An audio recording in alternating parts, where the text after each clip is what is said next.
안녕하세요. 영어 성경 읽으며 영어와 성경을 동시에 공부하는 영어 성경 읽기 새로운 시리즈를 시작하도록 하겠습니다. 우리 지난주까지는 창세기를 살펴봤었죠. 거의 약 40회에 걸쳐서 아브라함에서부터 요셉에 이르는 4명의 믿음의 조상의 삶을 길게 살펴봤는데요. 이제 새로운 시리즈를 시작하게 됐습니다. 이번 주부터 시작할 새로운 시리즈는 Life of Jesus, 예수님의 생애, 예수님의 삶에 대해서 알아보도록 하겠습니다.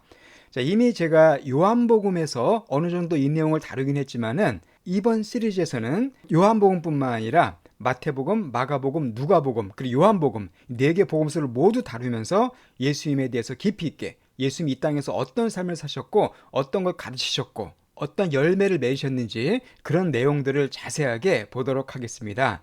아주 광범위한 내용이 될 텐데요. 이걸 통해서 영어도 익히고 또 성경도 이렇게 새롭게 볼 수 있는 그런 좋은 기회가 되었으면 좋겠습니다. 자, Life of Jesus 오늘 그 첫 번째 시간입니다. 첫 번째 시간도 제목은 예수님의 족보와 4명의 여인들입니다. 자, 성경에 예수님의 족보가 등장을 하고요. 예수님께서 누구누구의 후손으로 오셨는가가 등장하는데 그 내용은 상당히 흥미롭습니다. 특히 흥미로운 이유는 그 족보 가운데 4명의 여인들이 등장을 해요. 이 사람들이 어떤 사람들이고 또 이 여인들이 예수님의 족보에 들어간 것이 왜 중요한가 이걸 오늘 같이 살펴보도록 하겠습니다.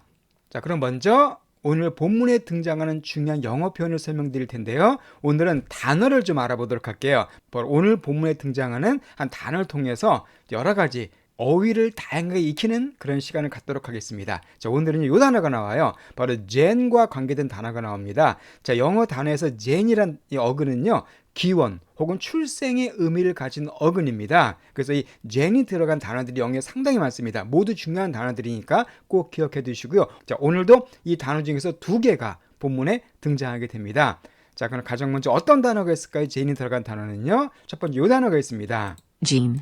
gene 하면 유전자란 뜻이에요. 왜냐하면 유전자는 기원과 관계, 생명의 기원과 관계인 게 유전자이기 때문에 gene은 유전자가 됩니다. 그리고 genetic. genetic 하면은 유전자라는 gene의 형용사가 됩니다.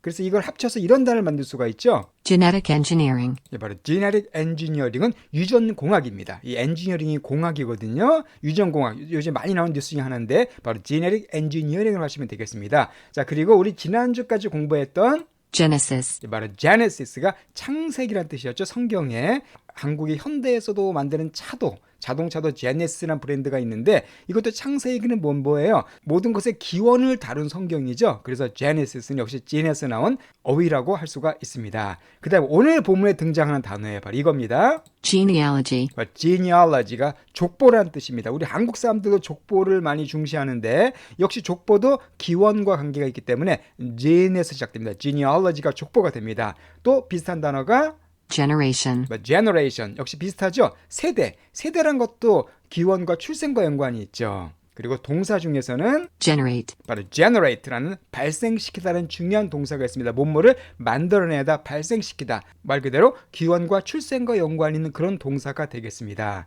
그 generate에서 이 단어가 응용될 수가 있죠. generator. 바로 generator 하면은 발생시키는 것, 만들어내는 것이기 때문에 발전기가 됩니다. 자, 여기서 2가지 단어만 더 응용해 보도록 할게요. degenerate. 자, generate는 발생시키다인데 앞에 d를 붙이면은요, d는 항상 떨어뜨리다, 나쁘게 만들다는 뜻입니다. 그래서 이것은 발생을 시키되 나쁘게 발생시키는 거기 때문에 퇴보시키다는 뜻이 돼요. 역시 degenerate라는 단어도 특히 의학 같은 거, 의사와 만날 때 많이 사용되는 단어니까 기억해 주시기 바랍니다. 그럼 d 말고 re를 붙이면은 regenerate. regenerate가 되죠. re는 다시란 뜻이잖아요. 그러니까 다시 발생시키다, 다시 만들다. 그래서 재생하다가 되겠습니다. 예, 오늘 이렇게 gen에 시작되는 중요한 단어들 공부해 두시고요. 모두 필수적인 어휘들입니다. 꼭 알아두시기 바랍니다.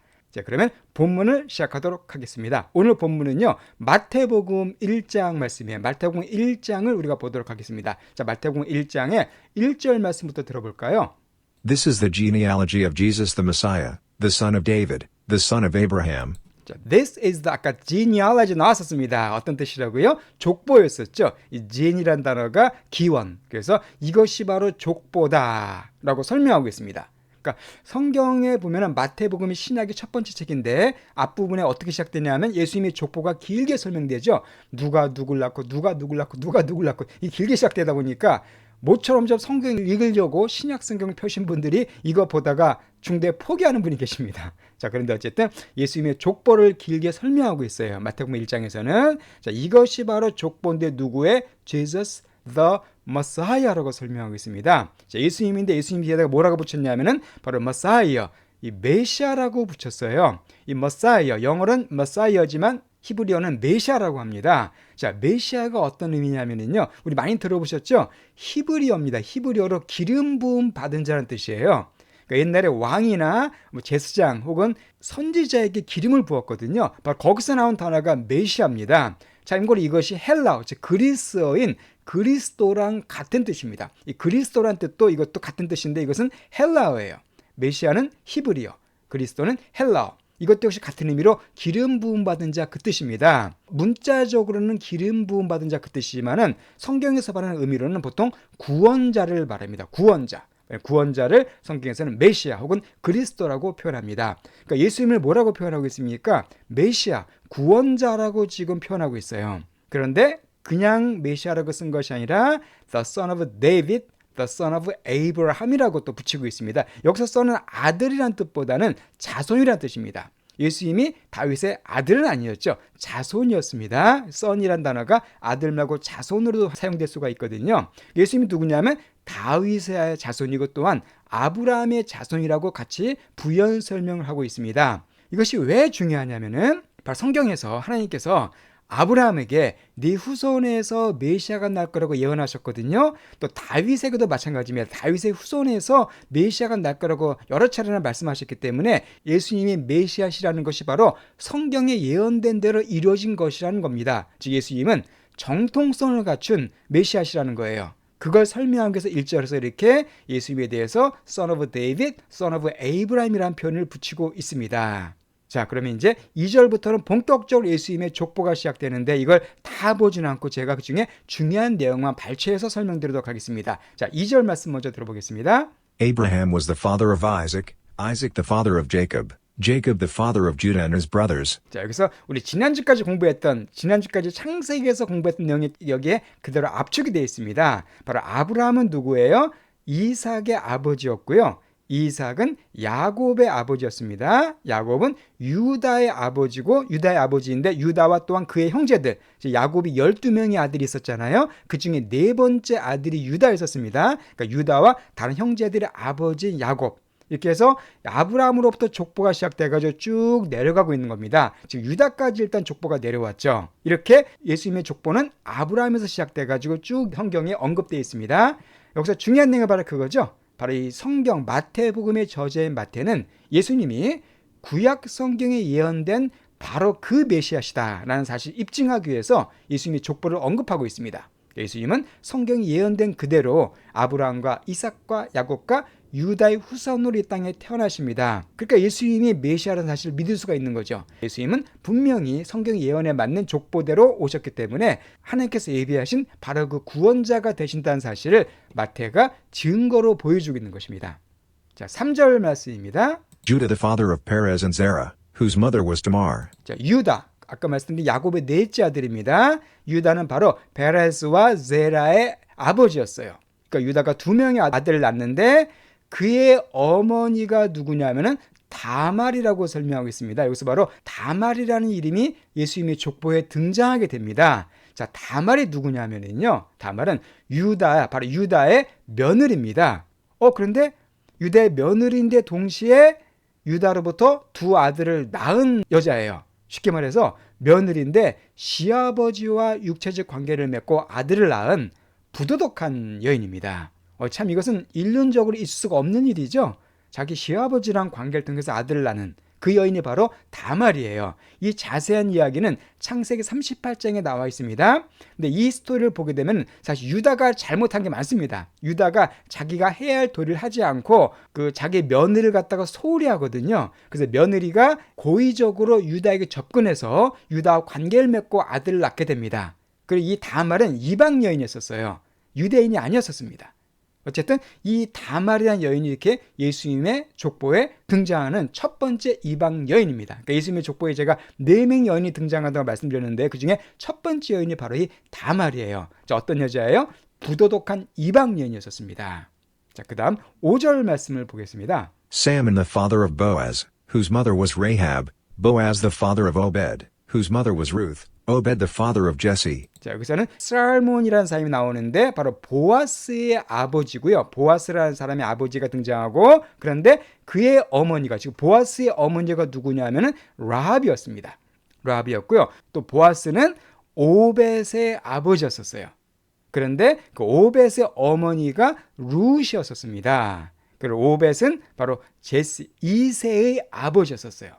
자, 이새하면 중요한 인물입니다. 이새하면 뒤에 나오지만은 다윗의 아버지거든요. 자, 지금 다윗의 족보까지 연결되는 겁니다. 제가 4절을 생략했지만은 여기서 중요한 게 바로 어떤 내용이냐면은 여인이 또 2명이 등장을 합니다. 첫 번째가 등장한 여인이 라합이라는 여인이 등장을 해요. 라합은 누구였냐면요, 라합은 여리고의 기생이었습니다. 이 성경에 보게 되면 여호수아 2장에 이 사건이 나오는데요. 사실 기생이란 단어보다는 영어로 보게 되면 prostitute, 즉 매춘부라고 되어 있습니다. 즉 몸 파는 여인이었었죠. 여리고가 어디냐면은 여호수아가 나중에 출애굽한 뒤에 가나안을 정복할 때 가장 먼저 정복한 큰 성이 바로 여리고였었습니다. 그 여리고를 정복할 때 이 당시 이 라합이 이스라엘의 정탐꾼을 도와준 여인이었었어요. 그러니까 이 여인도 여리고 여인입니다. 이방 여인입니다. 거기다가 직업이 어때요? 매춘부니까 아주 천하고 부도덕한 그런 여인이었었죠. 그러나 이 라합이 하나님에 대한 소식을 듣고 하나님의 백성 이스라엘을 도와줍니다. 그 결과 나중에 여리고가 무너질 때 라합의 가족은 구원을 받게 됩니다.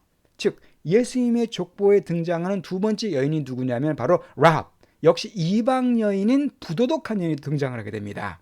자, 그리고 세 번째로 등장한 여자가 바로 룻이에요. 룻은 많이 들어보셨죠? 룻기 전체가 바로 룻에 대한 내용입니다. 자, 룻은요 어떤 사람이냐 하면은 이방인인 모압 출신의 여인입니다. 모압은 하나님께 저주받은 민족이 있었어요. 자, 모압은 롯, 성경에 아브라함이 조카는 롯이 자기의 딸과 근친상간을 통해서 낳은 그런 자손이었었습니다. 아주 부도덕한, 출생부터가 부도덕한 민족이었었고요. 또 이스라엘을 계속 괴롭힌 민족이기 때문에 하나님께 저주받은 그런 나라가 바로 모압 민족이었었거든요. 룻이 바로 그 이 모압 여인이에요. 그러니까 출생 자체가 이미 어떻게 보면 저주받은 여인이라고 볼 수가 있습니다. 게다가 이 룻이 유대인의 남편과 결혼을 하거든요. 근데 그 남편이 죽습니다. 남편이 죽은 뒤에 시어머니인 나오미를 따라가요. 시어머니 나오미는 유대인이었었죠. 그러니까 원래 남편이 죽었기 때문에 자기 고향으로 돌아가도 되는데 끝까지 나오미 곁에서 나오미와 함께 하겠다고 말합니다. 왜냐하면 나오미가 하나님의 백성 사람이라는 걸 알았거든요. 그래서 하나님의 백성이 되고자 하는 그런 마음 가운데 나오미를 버리지 않고 끝까지 시어머니를 모신 그런 훌륭한 여인이었어요. 그래서 그 결과 나중에 유대인인 보아스와 재혼을 해서 결국 다윗의 증조 할머니가 됩니다. 다윗은 이스라엘 역사상 가장 훌륭한 왕인데 그 다윗의 증조 할머니가 바로 이방 여인이에요. 유대인이 아닙니다. 그러니까 예수님의 족보에 세 번째 등장한 여인이 바로 룻이었었습니다. 역시 이방인이었어요. 6절을 보겠습니다. And Jesse the father of King David. 자, 그리고 이세 나왔죠. 이세인데 누구냐면 바로 킹 데이빗, 다윗왕입니다. 다윗왕의 아버지인 이세를 또 낳게 되었다 이렇게 설명하고 있습니다. 그래서 족보가 누가 누굴 낳고 이런 내용인데 여기서 중요한 인물을 보고 있는 겁니다. 이세는요 설명된 거죠. 다윗의 부친이에요. 다윗의 아버지고 8명의 아들이 있었죠. 그 중에 막내 아들이 바로 다윗이었습니다. 작은 데이빗은 누구냐 하면은 바로 다윗. 이스라엘 역사상 최고의 성군입니다. 이스라엘에 많은 왕들이 있는데요. 그중에서 가장 훌륭한 왕을 꼽자면 항상 다윗이 손에 꼽히죠. 그러니까 다윗은 하나님의 마음에 합한 자라는 그런 별칭을 갖고 있는 아주 훌륭한 믿음의 사람이었습니다. 이스라엘 역사상 또 가장 이스라엘의 전성기를 이끈 훌륭한 왕이었었죠. 한국으로 치면은 세종대왕 하면 최고의 왕이잖아요. 이스라엘에서는 다윗왕이 바로 그런 존재였었습니다. 그 다윗왕 역시 예수님의 족보에 들어가고요. 또 다윗의 아버지인 이새가 바로 누구의? 룻의 손자라는 거 우리가 알 수가 있죠. 자, 그런데 여기서 다윗왕이 이렇게 훌륭한 왕이지만은 다윗왕의 흑 역사가 나오게 됩니다. David was the father of Solomon, whose mother had been Uriah's wife. 자, 다윗은 누구의 아버지였냐면 솔로몬의 아버지였다. 여러분 솔로몬도 잘 아실 거예요, 그죠? 다윗의 아들로서 지혜의 왕으로 알려진 아주 지혜로운 왕이었었죠. 역시 역사의 중요한 왕인데, 자, 다윗이 솔로몬의 아버지인 거는 뭐 등장을 하고 있는데 그 옆에 이런 표현이 붙어 있습니다. Whose mother, 즉 솔로몬의 어머니가 누구였대요? had been Uriah's wife. 우리아의 아내였대요. 그러니까 쉽게 말해서 다윗이 누굴 통해서 솔로몬을 낳은 겁니까? 우리아의 아내를 통해서 솔로몬을 낳은 거예요. 뭔가 문제가 있죠? 다윗이 누굴 통해서 원래 아들을 낳아야 됩니까? 다윗이 자기의 아내를 통해서 아들을 낳아야 되는데 엉뚱한 다른 사람의 아내를 통해서 아들을 낳게 된 거죠. 여기서 바로 다윗의 역사상 가장 수치스럽고 부끄럽고 죄악된 그런 사건이 등장하게 됩니다. 바로 우리아가 나오는데 우리아가 누구냐면은 사무엘하 11장에 자세히 나옵니다. 헷 족속 사람인데 다윗의 충성스러운 장군이었어요. 아주 훌륭한 다윗의 장군이었습니다. 근데 우리아의 아내가 누구냐면 밧세바입니다. 밧세바라는 여인인데 다윗이 어느 날 우리아의 아내인 밧세바가 목욕하는 것을 보고 그 여인에게 혹심을 품고 그 여자와 육체적인 관계를 맺습니다. 그리고 그 여자가 임신을 하게 돼요. 그런데 다윗이 이 사실을 숨기기 위해서 우리아를 죽입니다. 전쟁 때 맨 앞으로 내보내기 위해서 우리아를 죽이고 우리아의 아내를 자기 와이프로 빼앗게 되죠. 바로 그 사건이 사무엘하에 등장하게 돼요.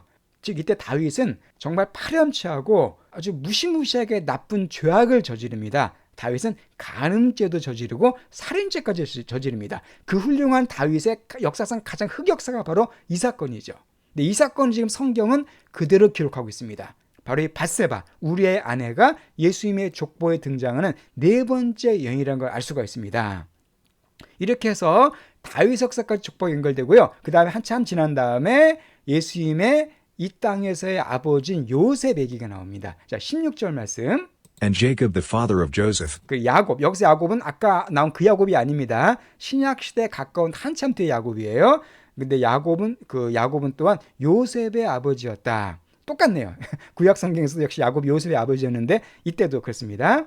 The husband of Mary. 자, 그런데 이 요셉이 누구냐면 바로 마리아의 남편. 우리가 잘 아는 성모 마리아, 예수님을 출생한 그 성모 마리아, 그 마리아를 가리킵니다. 바로 마리아의 남편이 요셉의 아버지가 야곱이었다는 거예요.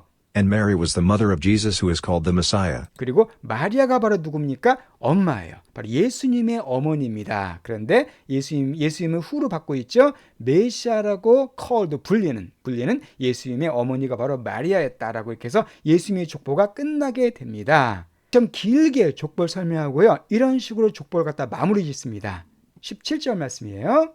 Thus there were 14 generations in all from Abraham to David, 14 from David to the exile to Babylon, and 14 from the exile to the Messiah. 자, 17절 말씀인데요. thus는 따라서죠. 따라서 there were 있었는데 14 generation. 아까 generation 설명드렸었죠. 세대였었습니다. 역시 진에서 나온 단어였었어요. 그래서 따라서 14세대가 있었대요. in all. 전체적으로. 프랑 어디로부터? 아브라함에서부터 다윗까지가 14명의 세대가 있었습니다. 또한 14세대가 있는데 다윗에서부터 언제까지요? exile to Babylon까지 14세대입니다. 자, exile 하면은요, 추방 혹은 유배 그 뜻이에요. 자, ex라는 단어가 밖으로 그 뜻이잖아요. 이스라엘이 나중에 그 바빌론에게 점령당해서 바빌론으로 다 포로로 끌려갑니다. 그 사건을 말합니다. 이스라엘 역사에서 바로 그때까지, 그러니까 바빌론으로 다 백성들이 끌려간 그때까지가 또 14세대예요. 그리고 또 14세대가 있는데 그 바벨론 추방에서부터 메시아, 예수님이 태어날 때까지가 또 14세대가 있습니다. 그러니까 총 아브라함에서부터 이때까지 14 이렇게 14세대가 셋으로 연결됐다고 마태복음은 17장을 이렇게 마무리하고 있습니다. 자, 여기서 예수님의 족보가 주는 교훈이 있습니다. 이게 중요하죠. 예수님의 족보가 왜 이렇게 언급이 되어 있는가? 자, 이것은 첫 번째로 하나님은 인간의 죄와 허물 속에서도 구원 역사를 이뤄나가시는 은혜로우신 분이라는 걸 여기서 알 수가 있습니다. 자, 아까 나왔지만은 예수님의 족보에 등장한 인물들 보면 어떤 사람들입니까? 완벽한 사람들입니까? 아니에요. 아주 죄인들이에요. 어떻게 보면 정말 끔찍한 죄를 지어지는 사람들입니다. 다윗도 그랬고요. 유다도 그랬어요. 아주 정말 나쁜 죄를 지어지는 사람들이었지만은 하나님은 그런 인간의 죄와 허물 속에서도 그 놀라운 구원 역사를 이뤄나가십니다. 포기하지 않으세요. 중단하지 않고 어떻게든 구원 역사를 만들어 가시는 그런 은혜로운 분이라는 걸 알 수가 있습니다. 마찬가지로 하나님은 은혜 받을 자격이 없는 죄인들에게 역시 은혜와 사랑을 베푸시는 분이세요. 예수님의 족보에 들어간 사람들 보겠습니다. 정말 은혜 받을 자격이 없는 사람들이죠. 다 쳐 죽일 사람들이에요. 특히 다윗 같은 경우 얼마나 큰 죄를 저질렀습니까? 당연히 죽어야 될 사람이죠. 그러나 하나님은 그런 죄인들에게도 또 은혜와 사랑을 베푸십니다. 그래서 그들로 하여금 메시아의 족보에 이름이 올라가도록 그렇게 영광스럽게 그들을 만들어주세요. 하나님은 죄인들에게 은혜와 사랑을 베푸는 분이십니다. 또 하나 중요한 게요. 예수님의 족보에는 아까 봤지만 이방 여인들의 혈통이 흐릅니다. 이방 여인들이 등장을 했었잖아요. 자, 그 당시 유대인들은 족보를 되게 중시했거든요. 근데 유대인들은 일단 기본적으로 이방인을 아주 무시했습니다. 이방인을 갖다가요, 아주 짐승 취급했어요. 거기다가 유대인들 또한 여인들도 아주 무시했습니다. 그러니까 유대인들은 수를 셀 때 여인들을 숫자에 넣지 않았어요. 그 정도 어떻게 보면 사람 취급도 안 한 겁니다. 그런데 예수님의 족보에는 이방인일 뿐만 아니라 여인인 사람들의 이름이 몇 명이나 들어가 있어요. 즉 한마디로 예수님은 유대인뿐만 아니라 모든 민족의 구원자가 되신다는 것이죠. 단순히 유대인만을 구원 주신 분이 아니고 예수님의 족보 속에는 이방인이 포함되어 있기 때문에 예수님은 결국 모든 민족의 구원자이시고 모든 민족에게 은혜를 주시는 그런 메시아라는 사실을 여기서 알 수가 있습니다. 예, 오늘 이렇게 예수님의 족보에 대해서 살펴봤고요. 또 구체적으로 예수님이 어떻게 이 땅에 탄생하시게 되는가, 거기에 대한 내용을 또 다음 주에 살펴보도록 하겠습니다. 자, 그러면은 오늘 본문 내용을 처음부터 다시 한번 들어보고요. 마치도록 할게요. This is the genealogy of Jesus the Messiah, the son of David, the son of Abraham. Abraham was the father of Isaac, Isaac the father of Jacob, Jacob the father of Judah and his brothers, Judah the father of Perez and Zerah, whose mother was Tamar, Salmon the father of Boaz, whose mother was Rahab, Boaz the father of Obed, whose mother was Ruth, Obed the father of Jesse, and Jesse the father of King David.